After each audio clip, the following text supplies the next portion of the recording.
ভাবুন তো, যদি সকালবেলা উঠে এরকম শোনেন যে বাবা আর ভাই আসছে পুজোর তত্ত্ব দিতে, তাহলে মনটা কতটা খুশিই না হয়ে যায় বলুন তো। সকাল সকাল তো রান্না আমাদের বাড়িতে এমনিই হয়, কিন্তু এখন বাবা ভাই আসবে বলে তার তোড়জোড়ও ঝলছে অনেক রকম।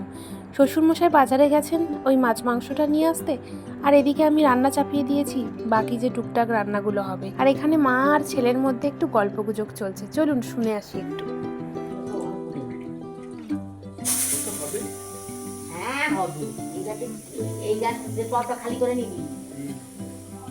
আজকে কিন্তু অনেক রকম আইটেমও আছে, সেসব দেখানো হবে দুপুরের মেনুতে। বর চলে গিয়েছিল মাংসটা আনতে, কারণ হচ্ছে শ্বশুরমশাই যখন গিয়েছিলেন সকালবেলা দোকান খোলা ছিল না, তাই বর মাংসটা এনে দিয়ে অফিস যাবে।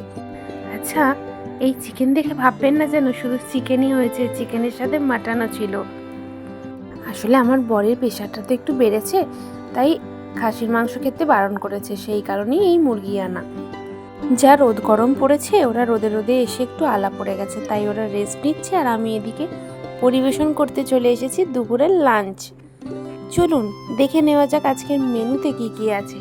আজকের মেনুতে ছিল বেগনি, আলু ভাজা, পটল ভাজা, পোস্ত, চিকেন, মাটন, চাটনি, পাঁপড়, দই, মিষ্টি, আর ছিল একটা করে পান।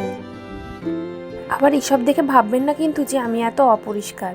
আসলে যখন খাবার একসাথে বাড়া হয় না, তখন একটু এরকম অগোছালো হয়ে থাকে, তারপর সমস্ত কিছু এক জায়গায় রেখে পরিষ্কার করে নেওয়া হয়। যাই, খাওয়ার মাঝখানে তো ভুলেই গিয়েছিলাম যে যে তত্ত্ব এসেছে সেই তত্ত্বে আমার যে শাড়ির কালারটা ছিল সেটা না হয় আপনারা পুজোর ব্লগেই দেখবেন, এখন রিভিল করছি না। বিকেলবেলা এই আমার ছানাপোনারা সব পড়তে চলে এসেছে, আর টিচার্স ডে উপলক্ষে তাদেরকে মিষ্টি খাওয়ানো হচ্ছে। টাটা, এটাই ছিল আজকের ব্লগ।